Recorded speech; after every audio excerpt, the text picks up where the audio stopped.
Welcome back to the Deep Dive. Today we are doing something a little different. We usually look forward, or, we look at the now. Right. But today we're rewinding the clock, not to ancient history, but to a time that I think most of us remember vividly, or at least we think we remember vividly. They are talking about the Great Recession, December 2007 to June 2009. It's a period that feels incredibly familiar because we all live through the headlines. We remember the panic. We remember the for sale signs on every lawn. Oh, yeah. But when you actually sit down with the source material, the thousands of pages from the Financial Crisis Inquiry Commission, the IMF data, the retrospective analysis from the guys who were actually in the room, you realize that what we know is mostly just. Yeah. It's the surface level scar tissue. Yeah. We don't actually know the anatomy of the injury. That is exactly how I felt reading through this stack. I mean, I remember Lehman Brothers collapsing. I remember the word foreclosure being on the news every single night. But looking at the actual mechanics, it is shocking how close the entire global operating system came to just turning off. Like a light switch. Like a light switch, exactly. It wasn't just a recession. The sources are really clear on this. It was the most severe economic and financial meltdown since the Great Depression of the 1930s. And that's not being dramatic. No, that isn't me being dramatic. That is the formal conclusion of the International Monetary Fund. Yeah. And the thing we need to stress right at the top is that this wasn't just an American real estate problem. Right. It's easy to think of it that way. It is, but it's wrong. This was a global seizure. It hit North America, South America, Europe, Asia. I mean, it reshaped global politics. It destroyed faith in democratic institutions. And frankly, the world we're living in right now, politically, economically, was born in the wreckage of 2008. So here is the mission for this deep dive. We are going to move past the buzzwords. We've all heard subprime. We've all heard bailout. Mm-hmm. I want to understand the actual machinery. I want to understand this shadow banking system that keeps coming up in the reports because, honestly, it sounds like something out of a spy novel. It does sound illicit, doesn't it? But, understanding that shadow system is really the skeleton key to the whole crisis. Exactly. And we need to look at the conflicting narratives. Was it bad mortgages? Was it greedy bankers? Was it the government's fault? All of the above. Yeah, maybe. We have to look at the legacy. So to guide us, we are leaning heavily on the FCIC report. That's the government's official autopsy, along with analysis from economists like Paul Krugman, Ben Bernanke, and just a massive timeline of global data. It is a heavy stack, for sure, but the story it tells is absolutely fascinating. So let's start with a reality check on the timeline. Because the official dates of the recession are December 2007 to June 2009. June 2009. Honestly, that sounds ridiculous to me. I remember 2010. I remember 2011. People were losing homes. Friends were out of work for years. How can economists look at that carnage and say, yep, it's over? This is where we have to distinguish between the economy as a calculator sees it and the economy as, human beings feel it. Right. When economists declare a recession is over, they're using a very specific technical switch. Usually, a recession is defined as 2 consecutive quarters of GDP contraction.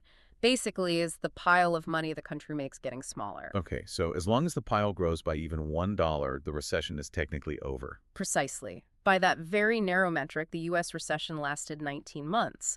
But there's a second, broader definition of recession, which is just a period of reduced economic activity and hardship. Which feels a lot more real. It's the lived experience. And by that metric, the Great Recession dragged on for the better part of a decade. In fact, one of our sources, the journalist Robert Kuttner, argues that calling it the Great Recession is a complete misnomer. Really? What does he want to call it? He suggests the Lesser Depression, or even the Great Deflation. Wow. His argument is that standard recessions are like a cold. You get sick, you rest, you bounce back pretty quickly. This was chronic. This was structural. It was a deflationary trap that we couldn't just grow our way out of. The Lesser Depression. Oh, well, yeah. that sets the mood nicely. Yeah. But to understand why it was so bad, we have to look at the setup. Because in 2005 or 2006, the world seemed fine on the surface. It seemed great. Everyone was making money, house prices were going up, but underneath there was this massive pressure building. And the concept that really blew my mind in the research was this idea of the giant pool of money. Yes. This is a concept that was popularized by This American Life, But the data behind it is absolutely staggering. It describes the global savings glut. So if you look at the entire world, there's a certain amount of savings money that isn't being spent, just sitting there waiting to be invested. Okay. In the year 2000, that global pool was about $35 trillion. Okay. $35 trillion. Okay. Hard to visualize, but let's say that's our baseline. By 2008, just 8 years later, that number had doubled to $70 trillion. Whoa, hold on. It doubled. In 8 years. That's not just growth. That's a complete explosion. Yeah. Where does $35 trillion in new cash even come from so quickly? Did we print it? Some of it was credit creation, yes. Yeah. But a huge chunk of it came from two specific places. First, you had the rapid industrialization of developing nations, specifically China. Right. The factory of the world. The factory of the world. They were making everything, banking the profits and saving it. Just incredibly high savings rates. Second, you had the oil-rich nations, Saudi Arabia, Abu Dhabi, Russia. Oil prices were skyrocketing during this period. So you have these massive piles of cash accumulating in Riyadh and Beijing. Okay, so China and Saudi Arabia are sitting on literal mountains of cash. Yeah. But I'm still not connecting the dots. Why does that crash the American housing market? Because that money has to go somewhere. I mean, if you are a sovereign wealth fund, you don't just stuff billions under a mattress. You need to invest it. You need a return. But, and this is the critical part, you want safety. You don't want to gamble it all on a startup. You want a safe, boring, predictable return. And historically, what is the safest investment in the entire world? U.S. government bonds. Treasuries. Exactly. But here's the problem. Because there was so much money flooding the system, that $70 trillion pool, the demand for U.S. treasuries was so high that the interest rate just plummeted. Basic supply and demand. Right. If everyone wants to lend you money, you don't have to pay them much interest. So these giant global investors started looking around. They said, we want a safe place to put our money, like the U.S., but we need a better return than 1 or 2%. And Wall Street hears that and says, we have a product for you. Enter Wall Street.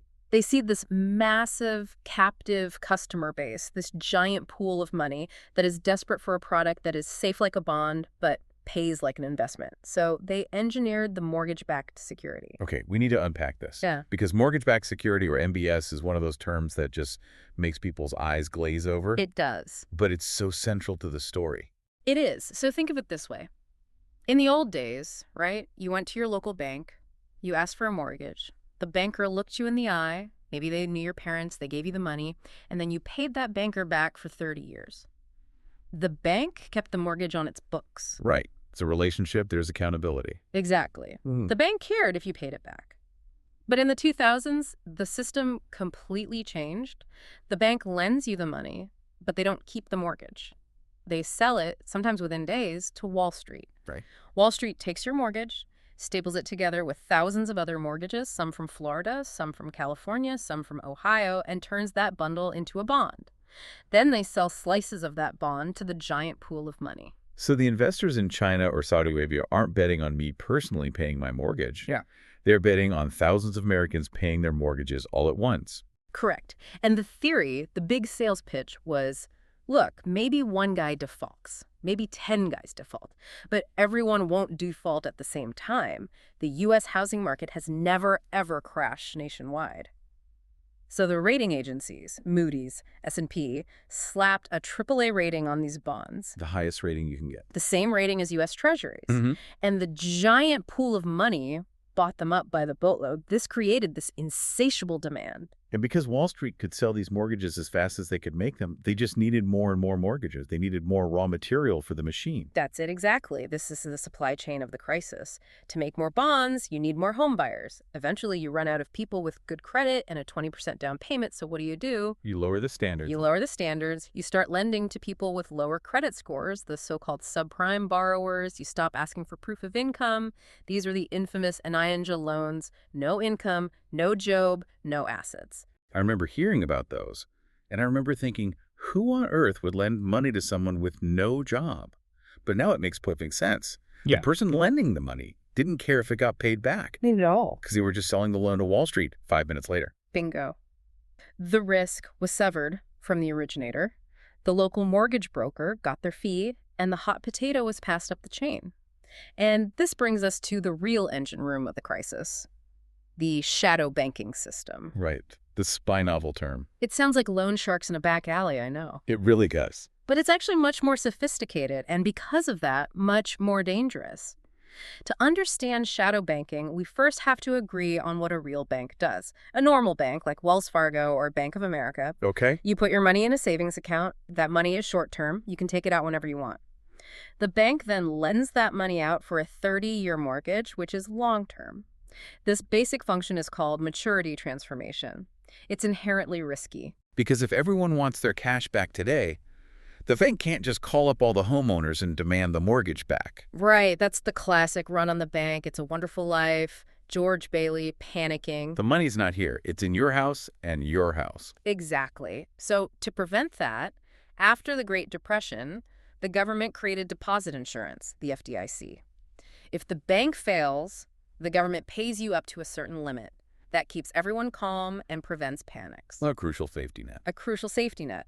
Now, shadow banking is doing the exact same thing, taking short-term cash and lending it long-term, but without the insurance and without the regulation. So give me a concrete example. How does a shadow bank work in practice? Who were these entities? The biggest players were the investment banks themselves, Lehman Brothers, Bear Stearns, Goldman Sachs, and the key mechanism was the repo market. Repo market. It's the engine of shadow banking. Imagine you are Lehman Brothers. You are holding billions of dollars in these mortgage bonds we talked about. You want to buy more. You don't have cash on hand, but you have these bonds as an asset. So you go to a money market fund, maybe a fund managing cash for General Electric or a giant pension fund, and you say, I will sell you this bond for $100 cash today, and I promise to buy it back tomorrow for $101. It's like a pawn shop. You're pawning your bonds overnight for cash. It is exactly a pawn shop for billionaires. It's a repurchase agreement, or repo. Lehman gets cash to play with for 24 hours. The money market fund gets a supposedly safe bond as collateral and makes a tiny bit of interest. They did this every single night with trillions of dollars. Trillions. Every night. Every single night.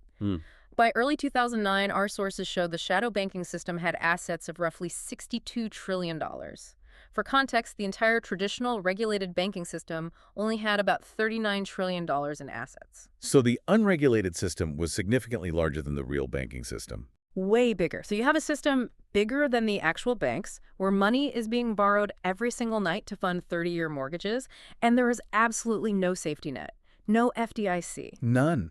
If that money market fund gets scared, if they suddenly think your collateral, that mortgage bond, is worthless, they just say no. They don't have to roll over the loan. They just don't renew the pawn ticket for the next day. And suddenly, Lehman Brothers has to come up with billions of dollars in cash instantly to pay back yesterday's loan. If they can't, they're bankrupt. Instantly. Right. It's terrifying. It's like building a 21st century financial skyscraper on a 19th century foundation. Or with no foundation at all. A 19th century lack of safeguards is a better way to put it. And that brings us to the trigger. We have the giant pool of money inflating the bubble. We have the shadow banking system amplifying the risk to an insane degree. Now, all we need is the pin. The housing market finally turns. It peaked in 2006. Alan Greenspan, the Fed chair, admitted in 2005 there was some froth in the market. The Economist was more blunt. They called it the biggest bubble in history. Froth is a bit of an understatement. Just a bit. Prices got so high that people just couldn't afford to buy, even with the craziest loans. So prices started to drift down. And this is where the ugly math of leverage absolutely kills you. If you bought a $500,000 house with 0% down and the price drops just 5%, you are now $25,000 underwater. You owe more than the house is worth. And a lot of these loans had those teaser rates, right? They started low and then reset to something huge 2 or 3 years later. Yes, that was the whole model. So the plan for these borrowers was always, I'll just refinance in 2 years before the rate resets.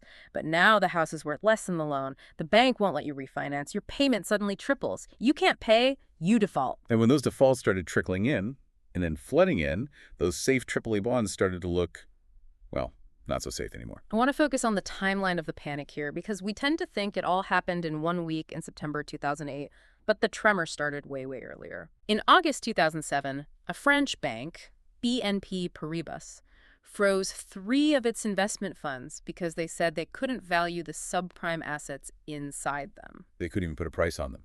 They couldn't price them. That was the first major tremor. That was the moment the smart money started to run.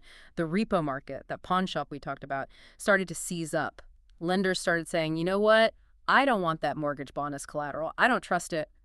Give me a treasury bond instead. And we actually saw a physical bank run in the UK, right? Northern Rock, with the lines of people. September 2007. This was a jarring visual for the modern world. We had not seen lines of people queuing around the block to withdraw cash since the 1930s. Northern Rock was a bank that relied very heavily on that short-term wholesale funding, the shadow banking model. When the market froze, they couldn't fund their daily operations. But the U.S. system, it kind of kept limping along for another year after that. It did. Bear Stearns, a major investment bank, failed in March 2008 and was basically sold to J.P. Morgan for pennies on the dollar. The government, the Fed, helped broker that deal to prevent a wider panic. And everyone sort of breathed a sigh of relief. Everyone thought, okay, the worst is over. The government is managing it. They have a playbook. And then came September 15, 2008, Lehman Brothers. The weekend that changed the world. The government, led by Treasury Secretary Hank Paulson and Fed Chair Ben Bernanke, tried desperately to find a buyer for Lehman. They couldn't. And they made the decision, or, as they argued, felt they had no legal choice, to let it file for bankruptcy. Why was Lehman different? Why did letting Lehman go essentially push the global economy off a cliff when Bear Stearns didn't? Because it shattered the one remaining pillar of trust, the assumption that the government would always be the backstop for a major firm. It was called moral hazard, the idea that you shouldn't bail people out. But once Lehman went down, the market's belief in a safety net was gone. Panic went from linear to exponential. And this is where that obscure thing, the reserve primary fund, becomes the main character in the story, right? Yes, this is absolutely crucial to understanding the speed of the collapse. The reserve primary fund was a money market fund. It was supposed to be as safe as cash. For every dollar you put in, you always get a dollar out. It's where big corporations keep their payroll cash. Okay, so it's supposed to be boring and safe. The safest. But they held a small amount of Lehman Brothers debt. When Lehman collapsed, that debt became worthless and the fund broke the buck. Explain that phrase, broke the buck. To a normal person, it sounds like losing a few cents. No big deal. It sounds trivial, but in the financial world, it's catastrophic. It's like finding out the ruler you use to measure a meter is actually only 97 centimeters long. It means the shares in this safe as cash fund were no longer worth $1. They were worth maybe 97 cents. This caused an immediate system-wide run on every money market fund in America. Everyone tried to pull their cash out at once. Investors pulled $196 billion out in a single week. And if the money market funds empty out, then the commercial paper market starts. And the commercial paper market is where General Electric, Ford, Toyota, even Verizon borrow money day to day to pay their workers and buy parts for their factories. so this isn't about stock prices anymore. No. This is about whether the biggest companies in the world can make payroll next Friday. We were days, maybe hours, away from ATMs stopping and global supply chains completely freezing. It wasn't just a stock market crash. It was the entire circulatory system of the real economy stopping. And right in the eye of this hurricane sits AIG. Now, AIG is an insurance company. My parents have life insurance with them. Why are they at the dead center of a global banking collapse? Because of a little barely regulated financial instrument called a credit default swap, or CDS. Okay, we need a good analogy here. Yeah. I've heard it called fire insurance, but that feels too simple. The fire insurance analogy works, but let's modify it a bit to show the absolute insanity of the situation. Imagine you buy a house, you buy fire insurance on it. If it burns down, the insurance company pays you. Makes sense. Simple enough. Now, imagine that I, your neighbor, can also buy fire insurance on your house, and the person across the street can buy fire insurance on your house. In fact, everyone in the city can buy a policy betting that your house will burn down. Okay, so now there are hundreds of policies on my one house. So if my house catches fire, The insurance company doesn't just pay you for your loss. They have to pay everyone in the city who bet on your house burning. That is a credit default swap. Speculators were using these to bet that mortgage bonds would fail even if they didn't own the bonds. and AIG was the insurance company writing all these policies. AIG's financial products division, a little office in London, was writing these swaps by the tens of billions. They were just collecting the premiums, free money, basically, because their computer model said a nationwide housing collapse has a 0% probability. They were picking up nickels in front of a steamroller. And when Lehman failed and the housing market crashed for real, the steamroller hit them. They owed tens of billions of dollars in payouts essentially overnight. They didn't have the cash. And here is why the government panicked and had to step in. If AIG went bankrupt, they wouldn't be able to pay the banks on the other side of those bets. Goldman Sachs, Deutsche Bank, Societe Generale in France, they were all counterparties to AIG. If AIG failed, those giant global banks might fail too. So the bailout of AIG, which was over $100 billion of taxpayer money, it wasn't really to save the insurance company. No, it was a pass-through. The money went into AIG's front door, and AIG immediately handed it out the back door to the global banks to settle these casino bets. It was a backdoor bailout of the entire global financial system. It makes my blood boil just hearing it retold. Yeah. And speaking of boiling blood, let's talk about the autopsy. The Financial Crisis Inquiry Commission, the FCIC.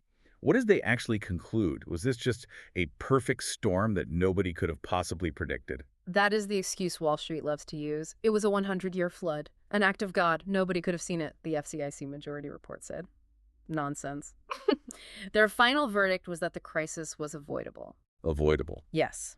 It was the result of human action, inaction, and widespread failure. They cited massive failures in financial regulation, reckless corporate governance, excessive borrowing, and just systemic breaches of ethics at all levels. But there were dissenting views in that report, right? I mean, I still hear people today saying it was the government's fault. Fannie Mae and Freddie Mac forced banks to lend to poor people. That is the primary dissenting narrative, and it came largely from the Republican members of the commission. They argued that government policies like the Community Reinvestment Act and affordable housing goals pushed banks into making bad loans they otherwise wouldn't have made. So is there any truth to that narrative? Well, there is a grain of truth in that U.S. housing policy for decades has encouraged homeownership. But as a primary cause of the crisis, the data shows it really falls apart under scrutiny. The FCIC majority and economists like Paul Krugman point out a few smoking guns. First, the real explosion in toxic subprime lending happened after 2004. What happened in 2004? The SEC relaxed capital rules for investment banks, allowing them to take on way more debt. It wasn't because of some new government housing mandate. Okay. Second, the absolute worst of the loans, the ones with the highest default rates, were made by private lenders like Countrywide Financial, who weren't even subject to the Community Reinvestment Act. And then there's the biggest counter-argument, Europe. Exactly. We had massive, even bigger housing bubbles in Spain, Ireland, and the UK. Did the U.S. Community Reinvestment Act force Spanish banks to lend to construction companies in Madrid? Of course not. This was a global bubble fueled by cheap credit and deregulation, not a uniquely American government housing program. There is also another narrative about who was actually defaulting that I found really surprising in the source material. We have this popular image of the subprime borrower being a low-income family just trying to buy their first home, but the data shows something else entirely. Yes, this is narrative number 5 in our source material, the flippers. A really important study by the New York Fed showed that a huge percentage of the defaults, particularly in the hardest hit areas like Florida and Arizona, came from real estate investors. Speculators. Yes, people with good credit scores who were buying a second or a third or a fourth home purely to flip it for a profit a year later. So when prices started to drop. These weren't families losing their only roof over their heads. These were investors looking at a spreadsheet, realizing the asset was underwater, and making a cold, calculated business decision called a strategic default. They just walked away and mailed the keys to the bank. So the story that this was all caused by poor people borrowing too much is, well, it's largely imaginary history. It's a convenient narrative, but it's not supported by the facts. It was driven just as much, if not more, by the greedy middle and upper class chasing easy money in the bubble. I want to zoom out now. We've focused a lot on the U.S. mechanics, which were central, but this was the global financial crisis. Let's talk about the impact around the world, because some countries got absolutely hammered and some weirdly survived. The European experience was actually, in some ways, even worse and more prolonged than the American one. In the U.S., we had a banking and housing crisis. In Europe, it mutated into a full-blown sovereign debt crisis. Explain that mutation. How does a bad mortgage in Florida become a crisis for the entire government of Greece? It's all about contagion.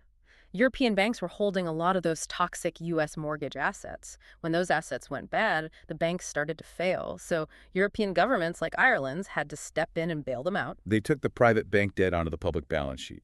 Exactly. That cost billions and billions of euros. Suddenly, countries like Ireland and Spain had these massive government debts. Investors looked at that, and then they looked at countries that already had high debt, like Greece or Portugal, and they said, hang on, I don't think you can pay all this back.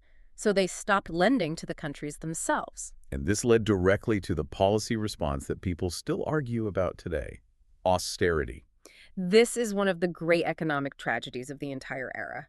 Around 2010, the global policy narrative shifted from stimulate the economy to create jobs to cut government debt at all costs. The logic was, we are broke, we need to tighten our belts. Which, sounds like common sense. If I lose my job, I stop eating out. I cut my budget. That is the household fallacy, and it's a dangerous one. For a single household, that makes sense. But for a government, your spending is someone else's income. Right. If the government cuts spending during a massive recession, they fire workers, they cancel construction contracts, they cut benefits. Those people then have less money, so they spend less. The economy shrinks even more. And when the economy shrinks, what happens to tax revenue? It falls. It falls. So you cut spending to try and pay off your debt, but you accidentally crash your own revenue, which makes your debt to GDP ratio look even bigger. It's a death spiral. It's a complete death spiral. The IMF eventually admitted, years later, that they had massively underestimated the fiscal multiplier. They thought for every euro of cuts, the economy would shrink a little. It turned out for every euro of cuts, the economy shrank by 1.50 euros or more. Greece lost 25% of its GDP. That is Great Depression-level misery inflicted by policy choice. Now, let's look at the survivors. Who made it out of this alive? Poland keeps coming up in the research as the star student of the crisis. Poland is fascinating. It's the only EU country that completely avoided a recession during the crisis. Not one single quarter of negative growth. Oh, are they Yep. are they wizards? No wizards. Just a combination of good structural advantages and a bit of luck. First, they didn't have a big credit boom before the crash, so their households and companies weren't drowning in debt. Second, and this is key, they have their own currency, the zloty. They aren't on the euro. They are not on the euro. Yeah. When the global crisis hit, the zloty lost value against other currencies. That sounds bad for the average person. Their savings are worth less. It is painful, yes, but it acts as a massive economic shock absorber. A cheaper currency makes your exports cheaper for the rest of the world. Suddenly, everyone wanted to buy Polish goods because they were on sale. It kept their factories running. So they could devalue their way to competitiveness. Exactly. Contrast that with Greece or Spain. They used the euro. They couldn't devalue their currency. The only way they could become more competitive was through internal devaluation, which means slashing wages and firing people, a much, much more painful path. Okay, so having your own currency saved them. What about Australia? I've heard they dodged it too. Australia avoided a technical recession completely. They call themselves the lucky country, and in 2008, their luck was geography. They are right next door to China. And China's the elephant in the room we haven't discussed enough. While the entire Western world was imploding, what was China doing? China looked at the global collapse and essentially said, not on our watch. They unleashed a government stimulus package that was, on a relative scale, staggering. $586 billion. That was about 16% of their entire GDP at the time. 16%. The U.S. stimulus was big, but it was nowhere near 16% of GDP. Not even close. It was maybe 5 or 6%. China basically poured concrete over the problem. They built high-speed rail, entire new cities, airports, roads. To do all that construction, they needed vast amounts of steel, iron ore, copper, and energy. And where does all that stuff come from? Where does iron ore come from? Australia. Where does copper come from? Chile. Where does soy come from to feed the workers? Brazil. So China's massive stimulus essentially put the entire global commodity economy on its back and carried it for 2 years. They did. Their relentless demand kept the commodity-producing countries afloat. If China hadn't done that stimulus, the Great Recession would have almost certainly become a full-blown global depression. There's no question about it. Let's pivot back to the U.S. response and the controversy around it. We had TARP, the Troubled Asset Relief Program, the bank bailout, $700 billion. People were furious. They are still furious about it. The anger was visceral. And understandable. You had families losing their homes, their life savings, and the guys who literally built the bomb were getting golden parachutes funded by taxpayer money. It felt like a massive betrayal. But here is a fact from the reports that drives people crazy, even though it's true. The government actually made a profit on the bank bailouts. Wait, really? We made money on TARP. We did. The Treasury didn't just give the money away, they lent it, they charged interest, and they took equity warrants in the banks. When the banks recovered and their stock prices went up, they paid it all back with interest. The government recorded a net profit of roughly $87 billion on the core banking programs. So on a spreadsheet, it was a wild success. We stopped the collapse and made a profit for the taxpayer. Strictly financially, yes. But you cannot measure the social and political cost in dollars. The message it sent to the public was, if you are big enough and rich enough to threaten the system, the government will save you from your own mistakes. If you are a regular person who lost their home, you're on your own. That shattered the social contract. And besides the bailout, we also had the stimulus bill, the ARRA. About $800 billion for things like infrastructure and tax cuts. Yeah. Was it enough? Most economists, looking back, now say no, it wasn't nearly enough. Paul Krugman was screaming at the time that it needed to be double that size to be effective. Why wasn't it? The big problem was, while the federal government was trying to pump gas into the economy, state and local governments were slamming on the brakes. States, unlike the feds, have to balance their budgets every year. So with their tax revenues collapsing, they were firing teachers, police officers, and firefighters by the thousands. So the federal stimulus was just filling the hole left by the state cuts. It basically just offset the austerity at the state level. It prevented a depression, which is a huge achievement, but it wasn't big enough to launch a quick, robust recovery. And then there was the Fed. Ben Bernanke. He cut interest rates to 0. And when that didn't work, he started this experimental policy. Quantitative easing.